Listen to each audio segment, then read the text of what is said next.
Hello dear students, स्वागत करता हूँ आप सभी का मेरे official YouTube channel maths by Sanjay विश्वास में। डियर स्टूडेंट्स, हम 10th क्लास के जो प्रोबेबिलिटी क्वेश्चन सॉल्व कर रहे थे उसमें डाइस का आज लास्ट पार्ट है। इससे पहले लेक्चर में मैं डाइस सिंगल डाइस के क्वेश्चंस किए थे। आज हम वो क्वेश्चंस करेंगे जब आपके डाइस को साइमल्टेनियसली 2 बार थ्रो किया जाएगा। और मैंने आपको बताया था जब भी आपका डाइस का क्वेश्चन आएगा साइमल्टेनियसली 2 बार थ्रो करेंगे आप, कभी भी आपको सैम्पल्स पे बनाने की जरूरत नहीं है। सिर्फ और सिर्फ आपको क्या पता होना चाहिए कि एन ऑफ एस कितने होंगे और आप बड़े इजीली क्वेश्चन को सॉल्व कर देंगे। कभी भी डाइस का क्वेश्चन आएगा 2 डाइस वाला, आप कभी भी सैम्पल स्पेस नहीं बनाएंगे, सिर्फ और सिर्फ एन ऑफ एस ध्यान रखेंगे। आपको बताया गया था, देखिए मैंने आपके सामने क्वेश्चन लिख रखा है। 2 डाइस आर थ्रोन, कितने डाइस का क्वेश्चन है सबसे पहले? तो 2 डाइस का। क्या आप सैम्पल स्पेस बनाएंगे? नहीं, बिल्कुल नहीं। सिर्फ और सिर्फ आप क्या लिखेंगे? N of S. 2 dice are thrown simultaneously. What is the probability of getting number first 8 as a sum, second 9 as a sum, third sum more than 9, D part 5 will not come either of them, E part 5 will come up at least one and F part 5 will come up both the dice and G part जो कि सबसे ज़्यादा important रहेगा आपका most important one, अ doublet. तो चलिए बिना किसी देरी के स्टार्ट करते हैं हमारे इस वीडियो को। देखिए सबसे पहले आपको सॉल्यूशन में बताया गया था, सब आप जब सॉल्यूशन करेंगे इसका, आपको सॉल्यूशन में क्या बताया गया था कि जब भी 2 डाइस का क्वेश्चन आएगा आप सिर्फ और सिर्फ एन ऑफ एस लिखेंगे। एन ऑफ एस कितना होगा? 36। यानी किसी भी क्वेश्चन को आप सॉल्व कर रहे होंगे, किसी भी क्वेश्चन को सॉल्व कर रहे होंगे, एन ऑफ एस नीचे आएगा एंड 36 आपका नीचे आएगा। अब देखते हैं पहला पार्ट। डियर स्टूडेंट्स, अब देखिए पहला पार्ट, 8 एज अ सम। आपको 8 एज अ सम चाहिए तो आप ई बनाइए, ई बनाएंगे हमेशा। आप मुझे बताइए 8 एज अ सम बताने के लिए मैंने 2 डाइस को थ्रो किया है, पहले पे 1, दूसरे पे क्या आना चाहिए? 7। आप मुझे बताइए क्या ये पॉसिबल है? क्या ये पॉसिबल है दूसरे पे 7 आ जाए? आप कहेंगे नहीं सर, क्यों पॉसिबल नहीं? अच्छा बताइए। क्योंकि डाइस पे तो 7 आता ही नहीं है, लेकिन 8 लाने के लिए पहले पे अगर मैं 1 लूंगा, दूसरे पे कितना लेना पड़ेगा मुझे? 7, और 7 तो आ ही नहीं सकता। यानी कि जो 1,7 है इसका पेयर तो 1 ही नहीं सकता। आप समझ पाए? तो देखिए 2 से बनाइए ज़रा, फिर 1 से बनेगा ये? आप कहेंगे नहीं सर, 2 से। 2 अगर पहले पे होगा दूसरे पे कितना होगा? 6 होगा। आप मुझे बताइए 2 अगर पहले पे होगा दूसरे पे 6 होगा, इसके अलावा क्या आपका 8 आ सकता है? नहीं आ सकता। 2 की सीरीज में सिर्फ और सिर्फ एक ही आएगा, 1 की सीरीज के साथ 8 कभी नहीं आएगा। 2 के सीरीज के साथ सिर्फ और सिर्फ एक ही टाइम आ सकता है। अब 2 का सीरीज खत्म, 3 का सीरीज बनाइए। 3, 5, देखिए 3 के साथ कितना आएगा? 5, 3 और 5 8 आएगा।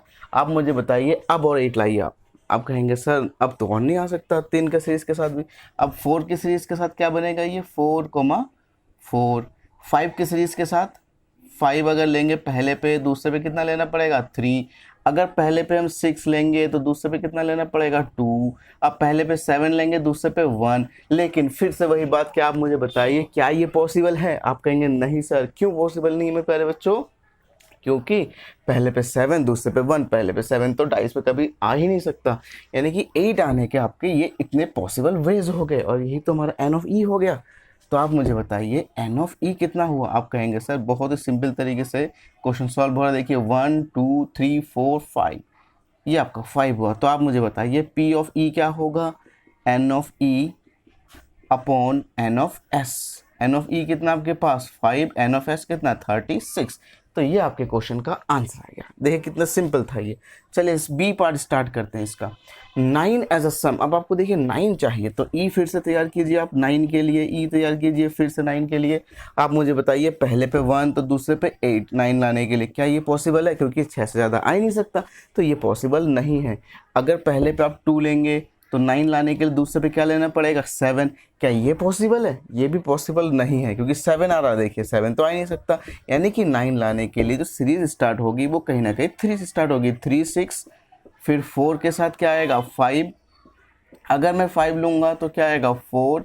और अगर मैं 6 लूँगा तो क्या आएगा? 3 आएगा। अगर मैं 6 लूँगा तो क्या आएगा? 3 आएगा। तो आप मुझे बताइए एन ऑफ ई कितना है आपके पास? एन ऑफ ई आप कहेंगे सर 4 आया, तो पी ऑफ ई बताइए। P of E is equal to N of E upon में N of S. N of E कितना है आपके पास? 4 अपॉन में 36। 4 1 4, 4 9 36, यानी 1/9 आपके क्वेश्चन का आंसर आ गया। देखिए पहले 2 पार्ट को हमने बड़े इजीली सॉल्व कर दिया। चलिए अब इन्हें नोट कर लीजिए। अब मैं इनको रब करता हूँ, रब करने के बाद इनको सी पार्ट को सॉल्व करता हूँ। स्क्रीनशॉट लेके नोट कर लीजिएगा आप लोग। अब देखिए मैं इसका सी पार्ट सॉल्व करता हूँ, बहुत ही सिंपल है। उम्मीद कर रहा हूँ देखिए ऐसा कॉन्सेप्ट जो आप सीखेंगे पूरा 100 नंबर के लिए आप सीखेंगे, 100 नंबर के लिए सीख रहे हैं हम सारे बच्चे। अब देखिए सी पार्ट आपसे क्या कहा गया कि सम आपका कितना आना चाहिए, मोर देन 9। इस पर मोर देन 9 आना चाहिए, 9 भी नहीं आना चाहिए। देखिए यहाँ पे एक वर्ड इन्होंने यूज किया मोर देन 9 मीन्स 9 भी नहीं आना चाहिए। अगर वो कहता more than and equal to 9 तो 9 भी काउंट होता, 10 11 12। अब कहेंगे तो 13 क्यों नहीं हो सकता? अरे जब एक डाइस पे 6 आता है दूसरे डाइस पे भी 6 आता है, तो 12 से ज़्यादा कैसे हो जाएगा? बात समझ पाए? तो 12 से ज़्यादा तो हो ही नहीं सकता। तो मोर देन 9 में आपका देखिए उन्होंने कहा कि मोर देन 9 आना चाहिए, यानी कि आपके जो सम है वो 10 आना चाहिए, 11 आना चाहिए, 12 आना चाहिए। आप मुझे बताइए मैंने 9 क्यों नहीं लिया? क्योंकि उन्होंने यहाँ पे सिर्फ मोर देन कहा, 9 मोर देन इक्वल टू 9 नहीं कहा। अगर मोर देन इक्वल टू 9 कहते तो 9 भी हम ले लेते फिर। अब देखिए मोर देन 9 स्टार्ट करिए, मोर देन 9 ये आपका है सी पार्ट। मोर देन 9 में 10 कैसे बनेगा? देखिए 10 बनाने के लिए अगर मैं पहले में 3 लूंगा दूसरे में 7, क्या ये पॉसिबल है? नहीं है। तो 2 से भी पॉसिबल नहीं, इस तरह से 1 से भी पॉसिबल नहीं है। तो अगर मैं पहले में 4 लूंगा तो दूसरे में कितना लूंगा? 6। 10 बनाने के लिए तब तो मोर देन 9 होगा ना। अगर पहले पे 5 तो दूसरे पे भी 5, पहले पे 6 तो दूसरे पे 4। तो 10 बनाने के देखिए हमारे पास ये मेथड थे, क्योंकि मोर देन 9 में आपका 10 11 और 12 आएगा। तो चलिए 10 के लिए हमारे पास 3 ऑप्शन आ चुके हैं। अब 11 बताइए 11 कैसे आएगा? 11 पहले पे 5, देखिए 4 से 11 आ नहीं सकता। पहले पे 5 दूसरे पे 6, पहले पे 6 दूसरे पे 5, 11 कंप्लीट हुआ आपका। अच्छा अब 12 लाना है आपको, क्योंकि मोर देन 9 में 11 10 आना है, 11 आना है 12 तो 10 आने के इतने वेज हैं, 11 आने के इतने वेज और 12 आने के सिर्फ और सिर्फ एक ही तो वेज है 6,6। बताइए आप मुझे, क्या 6,6 के अलावा 12 आ सकता है? आप कहेंगे नहीं सर। तो आप मुझे बताइए एन ऑफ ई कितना है आपके पास? इस केस में आप मुझे बताइए 6 आया कि नहीं आया? तो अगर मैंने आपसे पूछा पी ऑफ ई बताइए तो आप कहेंगे now it becomes very simple, N of E upon में N of S means 6/36 which is equal to 1/6। ये इस क्वेश्चन का आंसर आ गया। देखिए कितना सिंपल क्वेश्चन था, इसे नोट करिए। मैं इसको रब करता हूँ। अब मैं करता हूँ डी पार्ट। आप समझाएंगे तो प्रोबेबिलिटी जितने भी मैथमेटिक्स के चैप्टर से बहुत इजी लगेंगे। देखिए 5 will not come either of them, यानी कि एक बार भी 5 नहीं आना चाहिए। तो देखिए 1,1 एक में भी 5 नहीं आया, 1,2 एक में भी 5 नहीं आया, 1,3 1,4 एंड 1,6। इसी तरीके से क्या आएगा 2,1 एक बार भी 5 नहीं आना चाहिए, 2,3 2,4 2,6।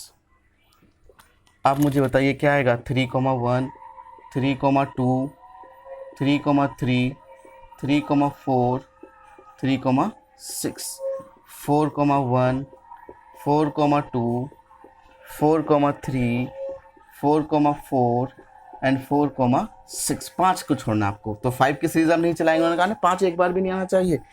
तो फिर आप क्या बनाएंगे 6,1 6,2 6,3 6,4 एंड 6,5। देखिए ये आपका बन गया। आप मुझे बताइए काउंट करके देखिए आप 25 होंगे। काउंट करने का स्मार्ट तरीका देखिए 1 2 3 4 5 1 2 3 4 5 5 5 इज 25। अब आप मुझे बताइए 5 will not come either of them means एक बार भी 5 नहीं आना चाहिए। क्या एक बार भी 5 आया? देखिए हमने 1 से सीरीज स्टार्ट किया 5 नहीं लिया, 2 से सीरीज स्टार्ट किया 5 नहीं लिया, 3 से सीरीज स्टार्ट किया तब भी 5 नहीं लिया, 4 से स्टार्ट किया तब भी 5 नहीं लिया, 6 से स्टार्ट किया तब भी 5 नहीं लिया। तो इस केस में आपका जो P ऑफ E होगा probability N of E upon N of S। तो N ऑफ E कितना आपके पास 25 और N ऑफ S कितना है 36। अब मुझे बताइए कितना सिंपल क्वेश्चन था। डी पार्ट सॉल्व हुआ। अब आते हैं हम E पार्ट पर। अब आएंगे हम E पार्ट पर। देखिए E पार्ट वो आपसे क्या कह रहा है कि 5 विल कम ऑन एटलीस्ट 1। देखिए 5 will come on at least 1 E part. आप मुझे बताइए 5 एक बार भी नहीं आएगा, 5 एक बार भी नहीं आएगा, उसकी प्रोबेबिलिटी क्या है 25/36। 5 एटलीस्ट एक बार जरूर आएगा, यानी P of E plus P of E bar is equal to 1। आपको एक थ्योरम पता है, बताया गया था P of E plus P of E bar is equal to 1, यानी 5 एक बार भी ना आने की प्रोबेबिलिटी प्लस 5 एक बार आने की प्रोबेबिलिटी का सम 1। क्योंकि आपको बताया गया था किसी काम के होने की प्रोबेबिलिटी प्लस उसी काम के ना होने की प्रोबेबिलिटी का सम कितना होगा, 1 होगा। तो 5 एक बार भी ना आने की प्रोबेबिलिटी प्लस 5 एक बार आने की प्रोबेबिलिटी का सम कितना होगा, 1। तो आपने 5 एक बार भी ना आने की प्रोबेबिलिटी फाइंड कर ली। तो 5 एक बार आने की प्रोबेबिलिटी क्या होगी, पी ऑफ ई इस केस में क्या होगा, पी ऑफ ई किस केस में क्या होगा, 1। P of E bar is equal to 1 minus P of E, 1 minus 25 upon 36। आप देखेंगे 11 अपॉन 36 आपके क्वेश्चन का आंसर आएगा। बात समझ पाए आप लोग? चलिए देखिए, अब हम स्टार्ट करेंगे एफ पार्ट। स्क्रीनशॉट लेके नोट कर लीजिए, वीडियो को डाउनलोड कर लीजिए, बार बार देखते रहिए। इसका अब एफ पार्ट करते हैं। देखिए एफ पार्ट में उन्होंने आपसे क्या कहा, एफ पार्ट में उन्होंने आपसे कहा कि 5 will come at both the dice. भैया दोनों डाइस पे 5 आने चाहिए, तो पहले पे भी 5 दूसरे पे भी 5। तो आप मुझे बताइए कि एन ऑफ ई कितना है। आप कहेंगे सर एन ऑफ ई तो 1 है, क्योंकि उसने कहा ना कि दोनों डाइस पे 5 आने चाहिए। तो देखिए पहले पे भी 5 आया, दूसरे पे भी 5 आया, तो एन ऑफ ई कितना हो गया, 1। तो आप मुझे बताइए पी ऑफ ई कितना होगा, P of E is equal to N of E upon में एन ऑफ एस।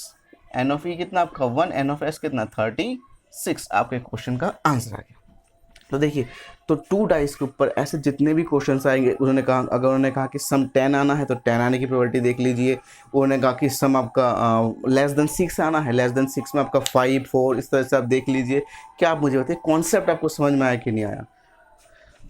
अब इसके बाद देखिए, आप मुझे बताइए जी पार्ट सबसे इंपॉर्टेंट रहेगा, जी पार्ट सबसे इंपॉर्टेंट जी पार्ट। तो सबसे पहले मैं आपको डबलेट के बारे में बता दूं, देन व्हाट इज डबलेट, क्योंकि बच्चे सोचेंगे ये डबलेट क्या है। देखिए डबलेट, अगर दोनों पे सेम आ जाए, अगर दोनों डाइस पे सेम आए, अगर दोनों डाइस पे सेम नंबर आए, दोनों डाइस पे सेम आने चाहिए, तो उससे ही आप क्या कहते हो, डबलेट कहते हो। बहुत इंपॉर्टेंट क्वेश्चन है सीबीएसई के प्रोबेबिलिटी के पॉइंट ऑफ व्यू से, डाइस के पॉइंट ऑफ व्यू से सबसे इंपॉर्टेंट क्वेश्चन है आपका।